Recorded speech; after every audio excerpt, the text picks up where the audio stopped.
It's a familiar story. The public falls head over heels for a TV show, while the critics remain largely unimpressed. We're going to delve into 4 beloved British sitcoms that perfectly illustrate this divide. These shows, chosen based on the stark contrast between their widespread popularity and the critical reception, demonstrate sometimes the audience knows best. I've sifted through countless articles, websites and reports to uncover the public's affection and the media's more measured responses, presented here in chronological order.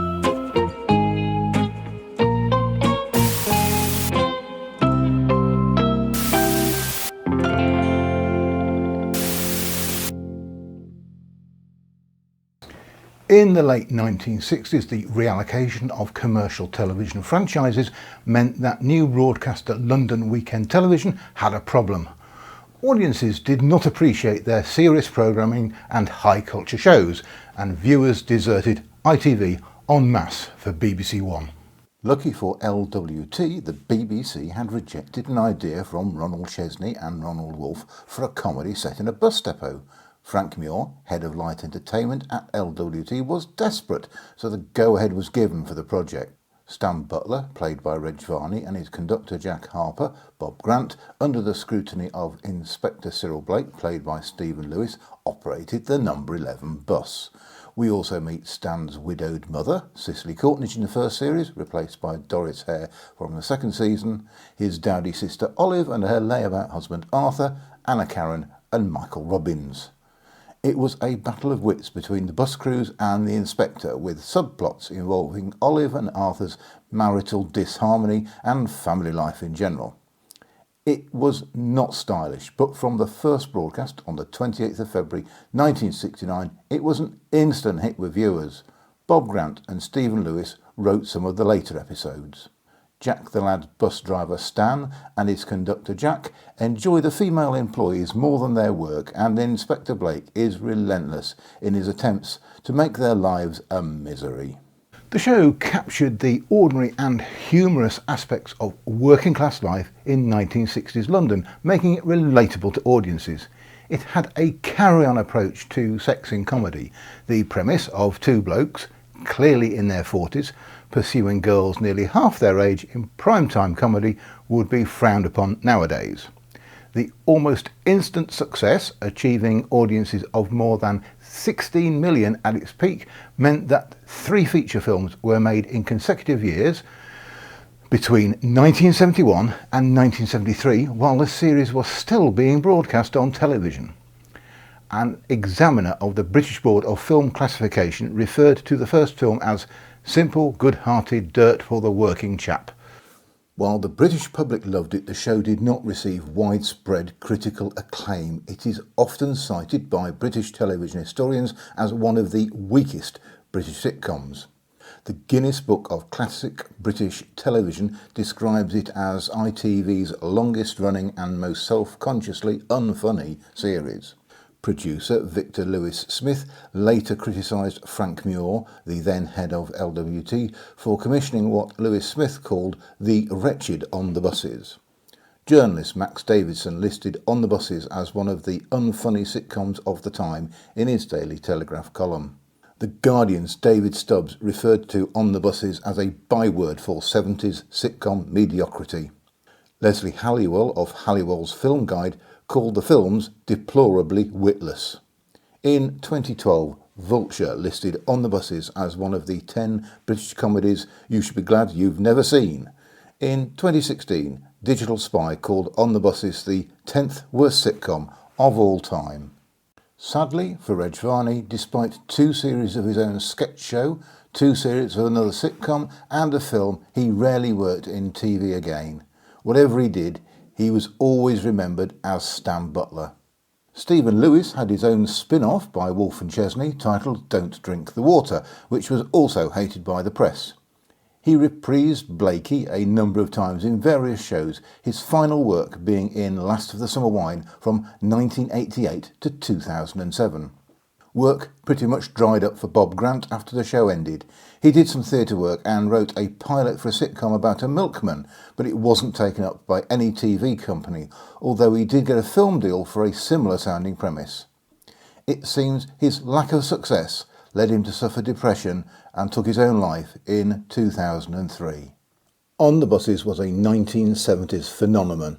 Looking at it now, that might seem incredible, considering the plots regularly featured Stan and Jack trying to seduce girls instead of conveying passengers, and their home lives resembled something from a Ken Loach film.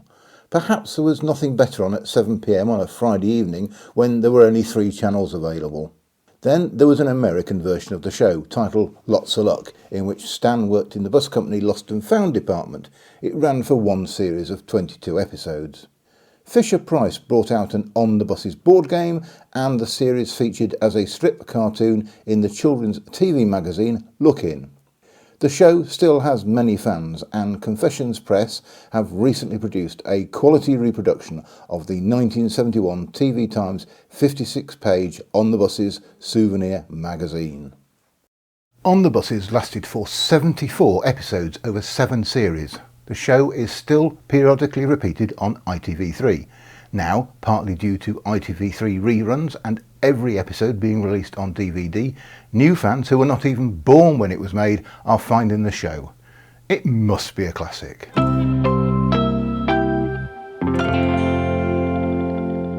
2 pints of lager and a packet of crisps, commonly abbreviated to 2 pints, first aired on BBC Two in 2001 and quickly became cult viewing.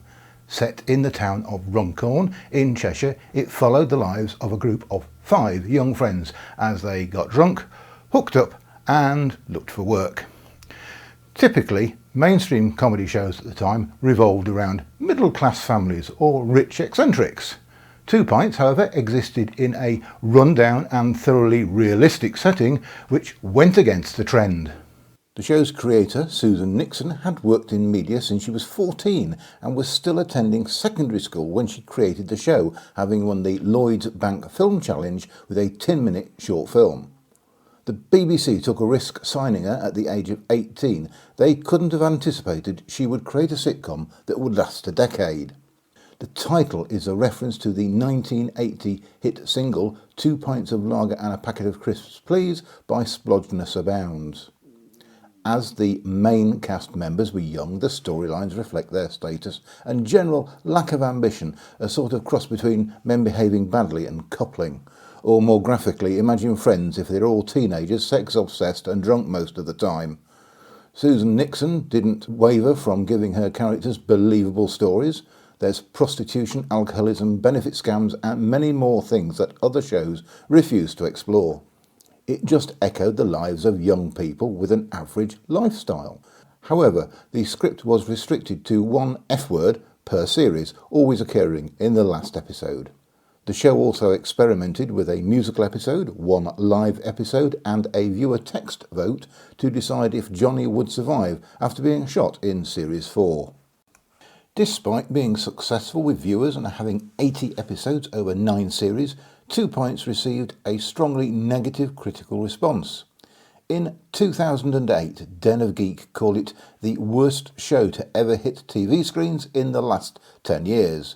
Their writer Mark Oakley wrote an article with enough vitriol for me to fill an entire video. He branded the show nonsensical, desperately unfunny, and he was dumbfounded at the lack of jokes, comic timing and general acting talent. He derided the production values and characters you just couldn't give a stuff about. In 2012, Vulture included it in their list of 10 British comedies you should be glad you've never seen. It was criticised for lacking originality, as they were a group of straight, white 20-somethings hanging out and occasionally having sex with each other. In 2013, Digital Spy named it as one of the 5 worst sitcoms on UK television, saying the cast all deserved better and suggested it should have been put out of its misery sooner. However, in 2022, the Daily Star reported that 2 Pints was the most politically correct BBC comedy in 20 years, according to Susan Nixon. She said the BBC were reviewing their archives to remove any jokes that could be deemed offensive to modern audiences. Susan said she was told that 2 Pints had been left intact because they can't find anything offensive to take out, despite its reputation as a reassuringly offensive comedy. There were pleas for a reunion of 2 Pints. A planned one-off special in 2021 had to be cancelled due to the COVID outbreak. But you can still hear Will Mellor and Ralph Little reunited in their podcast 2 Pints with Will and Ralph, and the show is available on DVD and iPlayer.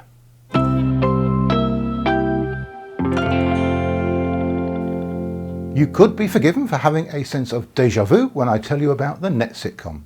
Coming of Age was commissioned by BBC Three, the BBC's youth-oriented television channel. The show was created and written by 19-year-old Tim Dawson, who also wrote 3 episodes of 2 Pints of Lager and a Packet of Crisps. Coming of Age concerned 5 teenagers in Abingdon-on-Thames, England, where Tim had been brought up. It's a bawdy, loud teen sitcom describing their sex-fueled misadventures in their final farewell to adolescence. Once again, the gamble of investing in a young writer seems to have paid off for the BBC, as the series was popular with young viewers and lasted for 3 series. Coming of Age was criticised for excessive vulgarity and lack of humour. Writing about the first episode, the Telegraph's Culture magazine was quite negative. Crudeness abounds, but neither wit nor charm has tagged along for the ride. Harry Venning in The Stage stated that most of the show's humour was unremittingly dire and stated, "I sat through Coming of Age with the will to live seeping from my every pore, leaving me drenched in a puddle of despair." Apparently, writer Tim Dawson was 19 when he wrote it, which is about 6 years older than I would have guessed. Andrea Mullaney in The Scotsman wrote, "Coming of Age might be the worst BBC sitcom yet. It's supposedly aimed at teenagers, but I refuse to believe that even the easiest to please teenager is happy to accept something so horribly written, horribly acted and horribly vulgar in lieu of actual humour." On the TV Scoop website in 2008, Moff Grimmers said, "By a light year this was the worst show of 2008. They continued that it was tawdry, lazy, vapid, vacuous." Not content, the following year Moff Grimmers wrote, "I'm sorry, I'm so very, very sorry. If you haven't seen it and like putting yourself through absolute torture, then it's worth catching it." The Stewart Review Stuff website said in 2011 that Coming of Age is the worst TV show you'll ever see.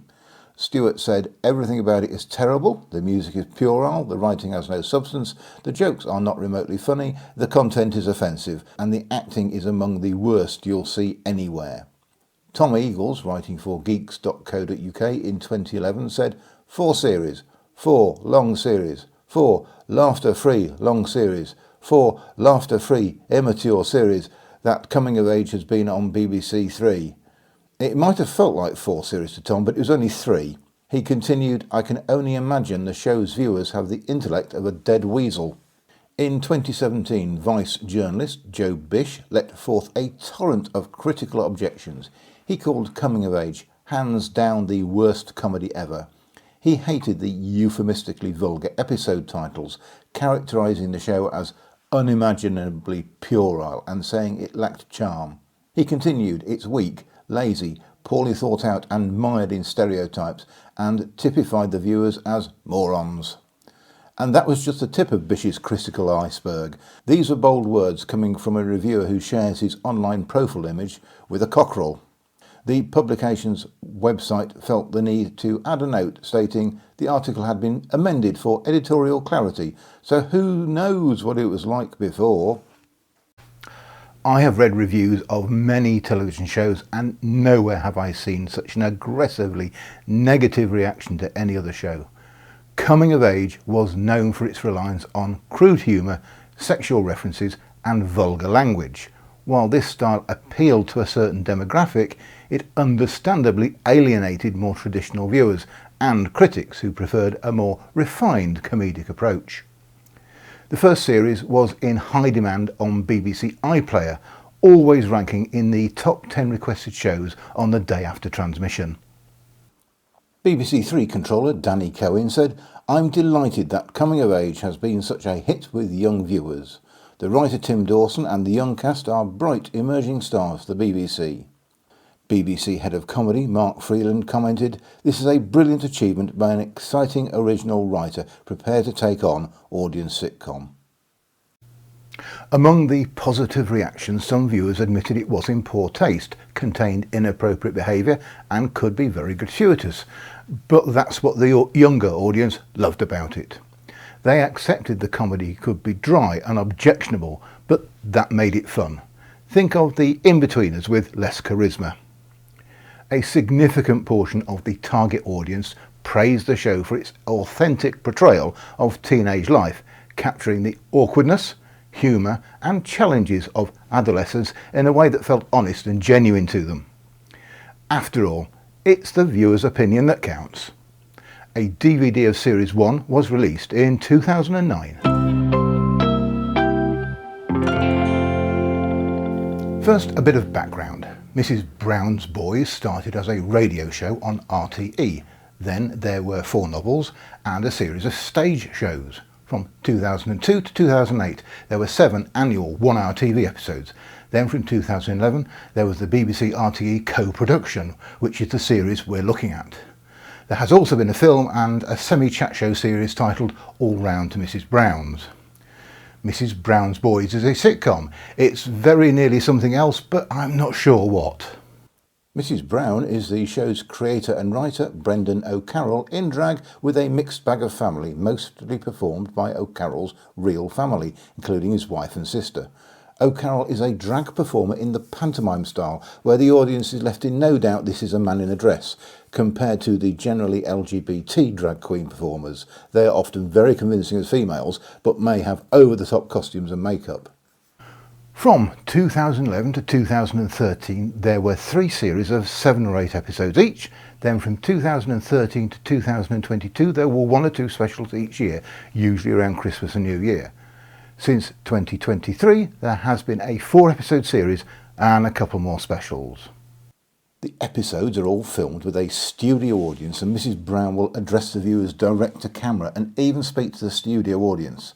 No secret is made of the presence of the audience or the fact that we are watching a performance. The audience is shown at the start of each episode, and we can see the sets of the Browns' home and usually the pub.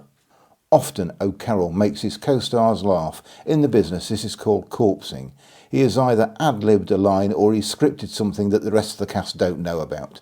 Even an occasional mistake is left in the broadcast. O'Carroll might speak to a cameraman who's in the wrong place or comment on the lighting.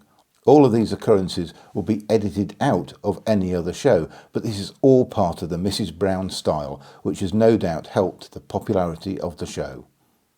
Despite being a rating success on the BBC in the UK and on RTE in Ireland, winning multiple awards, this British-Irish co-production has received almost entirely negative reviews from critics. A review in the Irish Independent in 2011 stated that Mrs. Brown's Boys was the type of television programme that makes you vaguely embarrassed to be Irish. In the Irish Times in 2011, Bernice Harrison wrote, "It's just not funny. The whole thing is entirely predicated on viewers finding a man dressed as a foul-mouthed elderly woman intrinsically funny." In 2011, the Daily Telegraph's Sam Richard noted that the show's comedy has a rudimentary nature consisting of an old-fashioned blend of silly voices and slapstick, played out in front of a live studio audience who collapse into giggles at the mere mention of the word Willie. Bruce Dassault, writing in The Guardian in 2012, described it as a predictable, vulgar vehicle for Irish comedian Brendan O'Carroll, and in comparing it with other sitcoms said, "No amount of effects are going to make Mrs. Brown's Boys a classic like Father Ted." Gray Stent of The Independent remarked, "One scene it is rarely forgotten. To love Mrs. Brown, one must be thrilled by a man in a hairnet and dinner lady tabard saying the F word roughly once every 10 minutes. Adding, "It is 2 pints of lager and a packet of crisps, but more than 10 times as crass and not as cerebral." Paul English of the Daily Record in 2011 blasted the show as lazy end of the pier trash rooted in the 1970s. 1.5 hours of this actually made me angry. Angry that the BBC seemed to be abandoning quality in the pursuit of lowest common denominator ratings. Metro called it jaw-droppingly past its sell-by date in 2011 and not even remotely funny, saying that the BBC should hang its head in shame for showing this RTE drivel. The Guardian had another go in 2013 when Brian Logan called Mrs. Brown's Boys the worst comedy ever made. In 2023, Sean O'Grady wrote in The Independent, "A new low, even Brendan O'Carroll doesn't seem to give a feck anymore." The newspaper columnist Rachel Healy said in 2023 that if you didn't like it a decade ago, you won't like it now. Brendan O'Carroll's sitcom is a relic from a bygone era of comedy. Critics who value social progress claim the show is seen as reinforcing negative stereotypes or promoting outdated social attitudes, which they find problematic. What almost all the critics fail to recognise is that the exact reasons they are disparaging the show are the same reasons millions of fans love it. Fans do find a man dressed as a foul-mouthed old woman funny. There is clearly a market for old-fashioned blend of silly voices and slapstick. Viewers want a bit of end-of-the-pier nonsense. It is a pantomime, and there might even be two guys in a horse costume. The simple fact is, it's one of the only live studio sitcoms being made these days, and it gives people what they want. A break from the real world, a bit of harmless nonsense. In 2018, YouGov did a comparison of 7,189 people who like the show against 5,928 who dislike it. They discovered that class is the key demographic difference between fans and critics of Mrs. Brown's Boys. The typical Mrs. Brown's fan is working class, 52%, male, 51%, aged 45 or above, 70%, voted leave, 62%. They also tend to be less well educated, with 4 in 10, 41% fans, not holding any education qualifications above GCSE level. Mrs. Brown's fans are more likely to enjoy Benidorm and recently revived 90s sitcom Birds of a Feather, along with Britain's Got Talent and soaps Emmerdale and Coronation Street. Newspaper and media critics are likely to be well educated and middle class. There was controversy when it was reported that at the rehearsals for the Christmas 2024 show, Brendan O'Carroll used a racial slur and an ad-lib in character. The Sun newspaper reported that a junior member of production who was so upset they later quit. It was reported by Nick Pisa in the Daily Mail that O'Carroll argued in defence of such controversial comedy and claimed it would work when used when he was in character as his alter ego Agnes Brown. The Mirror confirmed that Brendan O'Carroll has issued an apology for a clumsy joke, which sparked a racism investigation. Rehearsals were temporarily suspended, with the BBC saying they were against all forms of racism. Ed Power wrote in The Telegraph, "Were it any other show and any other comedian, there is every likelihood a scandal over a joke involving a racial term would have spelt game, set and match. Much like Agnes's wig, the series seems indestructible." Whatever the critics say, Mrs. Brown's Boys has the highest audience appreciation ratings of any BBC comedy. In 2016, Radio Times readers voted Mrs. Brown's Boys as the best British sitcom of the 21st century. A French language adaptation has been successful on Canadian television since 2015, featuring Canadian actor Benoit Beier as Germaine, the Agnes Brown character. The peak BBC television audience was 11.4 million in December 2014, but the Christmas Day 2024 show just managed 2.2 million. In the highly competitive world of streaming and so many channels chasing viewers, it looks like Mrs. Brown is starting to lose her appeal. However, there is a 22-year legacy of radio, television and theatre that proves the show has loyal followers. And there you have it. That's it for this video about television sitcoms that viewers love but the critics hate. I hope you've enjoyed this video and learned something about these shows. It just goes to prove that there's no accounting for taste. Do you agree with the critics, or do you think they're just way off? And if you have any other sitcoms that you think are great but are hated by the critics, be sure to leave a comment below and let me know. Thanks for watching.